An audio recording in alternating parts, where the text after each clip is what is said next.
অবশেষে যাদবপুরে প্রাক্তনী হিন্দল মজুমদারের জামিন। 3 দিন পুলিশ হেফাজতের পর গবেষক ছাত্রের জামিন। এই মুহূর্তে যে খবর পাওয়া যাচ্ছে, যাদবপুরে প্রাক্তনী হিন্দল মজুমদার তিনি জামিন পেয়েছেন এবং 3 দিন পুলিশ হেফাজতের পর গবেষক ছাত্রের জামিন মঞ্জুর করলো আদালত। পার্থপ্রতিম ঘোষ এই মুহূর্তে রয়েছেন আমাদের সঙ্গে। পার্থপ্রতিম, গবেষক ছাত্রের জামিন মঞ্জুর করেছে আদালত, কি খবর এই মুহূর্তে?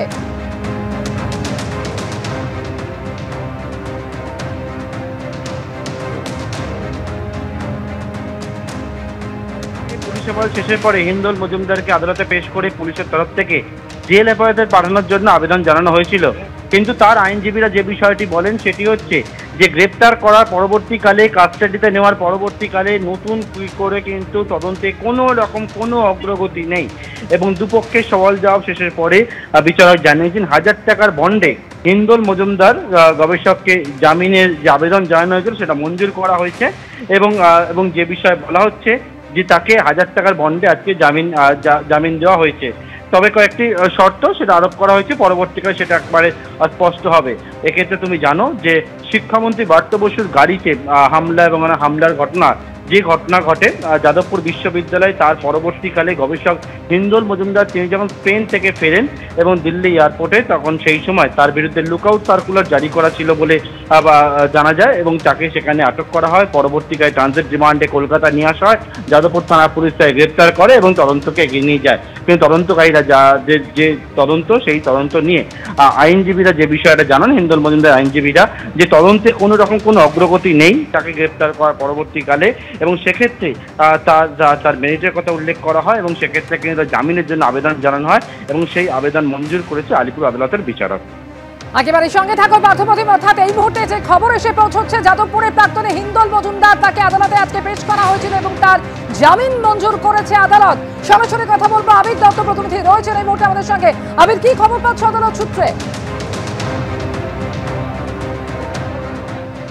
দেখো, হিন্দল মজুমদারের জামিন মঞ্জুর করা হয়েছে আলিপুর আদালত থেকে এবং যেটা জানা যাচ্ছে যে আজকে তার আইনজীবীর তরফ থেকে স্পষ্টত আদালতে জানানো হয়েছে যে গ্রেপ্তার করা হলেও তদন্তের অগ্রগতি সেইভাবে ছিল না।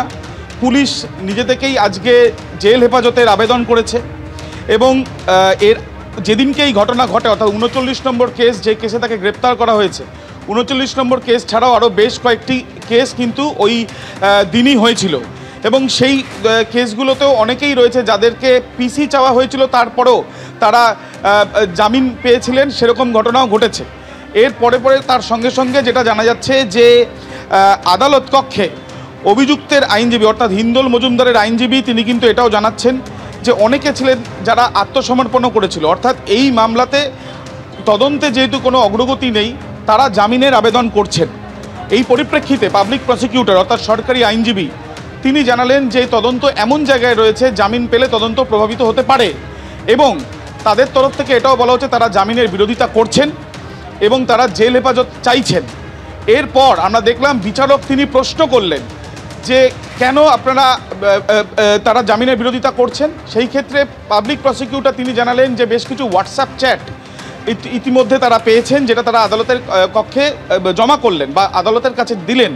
সেই পরিপ্রেক্ষিতে বিচারক তিনি নিজে কিন্তু প্রশ্ন তুললেন যে যদি তাই হয় তাহলে আইটি অ্যাক্টে মামলা করা হলো না কেন, এবং তিনি এটাও জানালেন যে যদি এর ইম্পর্টেন্স এতটাই থাকতো তাহলে সেই ক্ষেত্রে আলাদাভাবে মামলা করা হলো না কেন বা আলাদাভাবে ধারাযুক্ত করা হলো না কেন।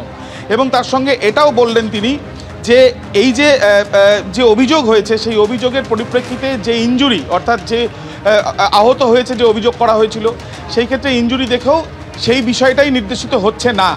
এবং তারপরে আদালত কক্ষেই কিন্তু বিচারক জানিয়ে দিলেন যে আবেদন যেটা করা হয়েছে অভিযুক্তের তরফের আইনজীবীর, তার সপক্ষেই কিন্তু এই যে নির্দেশ, সেই নির্দেশ তিনি দিচ্ছেন এবং যেটা জানা যাচ্ছে অর্থাৎ আপাতত জামিন মঞ্জুর করা হলো।